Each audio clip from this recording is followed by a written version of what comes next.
The quarrels had gone on for so long that even the neighbors were tired of hearing them.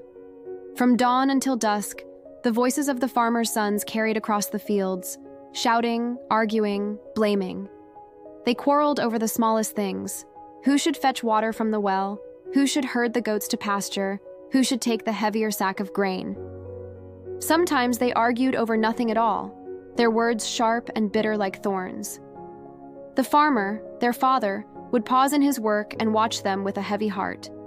His beard was gray, his hands calloused from years of labor, and his back bent from the burden of keeping the family farm alive. But the burden that weighed on him most was not the soil or the sun, it was the bitterness that had taken root among his sons.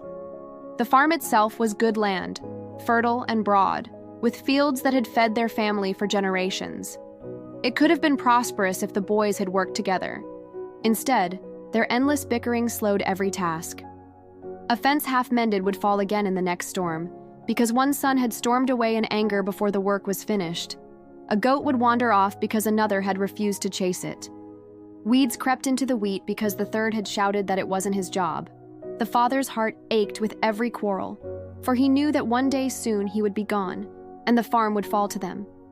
If they could not unite, if they continued to tear at each other with words sharper than knives, the land would be lost, and so would everything he had worked for. One evening, as the sun sank red over the hills and the air filled with the cries of crows heading home, the father sat on the porch and watched his sons. They were at it again, shoving each other near the well, their voices rising like thunder. He rubbed his forehead, weary of their noise. He thought of his own father, who had taught him with patient wisdom, who had always known how to turn words into lessons. Slowly, an idea formed. He would not shout, he would not plead, he would show them in a way they could not deny. The next morning, before the sun had fully risen, he called them all to him. His voice was calm, but carried a weight that silenced their mutters. "My sons," he said, "bring me a bundle of sticks from the woodpile."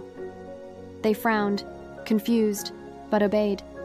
Soon they returned, one carrying an armful of dry branches bound together with twine. The father took the bundle, heavy and firm, and laid it across his knees. He looked at each of them in turn, his eyes dark and serious. "Each of you," he said, "try to break this bundle." The eldest son, tall and broad, stepped forward first. He snorted at the task, certain of his strength. He gripped the bundle with both hands, his muscles straining as he pressed and twisted.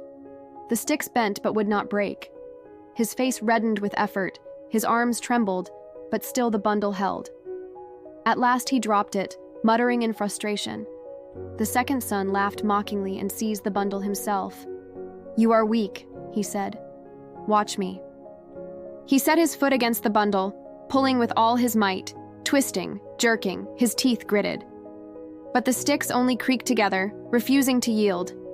At last, panting, he too gave up. The youngest, eager to prove himself better than his brothers, snatched it up without waiting. "You two are clumsy," he boasted. "I will show you how it's done." He struck the bundle against a stone. He stomped on it with his heel. He tried every trick he could think of. But the twine held fast, and the bundle remained whole. Sweat poured down his face, and at last he flung it down, scowling. Their father said nothing for a moment. Then he untied the twine and let the sticks fall loose.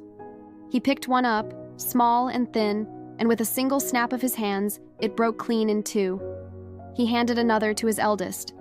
"Break this." The boy did so easily. Another to the second, and he snapped it as well. Another to the youngest, and he too broke it with one twist. Soon the ground was littered with fragments of wood. The father's voice was quiet but firm as he spoke. "Alone, each of these sticks is weak, easy to break. Together, bound tightly, they are strong. Do you see, my sons? So it is with you. Quarreling, standing apart, you are as weak as these single sticks. Any hardship, any enemy, any storm in life can snap you in two. But if you are united, if you bind yourselves together as brothers should, then you will be strong, unbreakable, able to withstand whatever comes." The boys shifted uneasily, the lesson plain before their eyes. For the first time in many days, none of them spoke. They looked at each other, their faces thoughtful, their anger cooled by the weight of their father's words. The eldest cleared his throat. "Father," he said softly, "we have been foolish." The second nodded, shame coloring his cheeks. "We have wasted our time in anger when we should have been working together." The youngest, his eyes wide, whispered, "We will change. We must." The father's heart eased, though his face remained solemn. "See that you do, for my time grows short, and soon the farm will rest in your hands. If you remain divided, all will be lost. But united, you can make this land prosper more than I ever could." From that day, the quarrels lessened. It was not that the brothers never disagreed. Old habits are hard to break. But when tempers flared, the memory of the bundle of sticks cooled them. They remembered the feel of the unbreakable bundle, the snap of the single stick, and their father's steady voice. Slowly, they learned to work side by side, mending fences together, plowing rows in turn, and sharing the weight of the harvest. The fields grew rich, the goats fat, and the farm thrived. The father, though still weary, found peace in his last years, knowing his sons had learned the lesson he had hoped to give them. And long after he was gone, the story of the bundle of sticks was told again and again, passed from neighbor to neighbor, from parent to child. For it was a truth that outlived even the farmer, that unity is strength and division is weakness. That those who stand together will endure, but those who quarrel and stand apart will fall, as surely as a stick snaps between careless hands.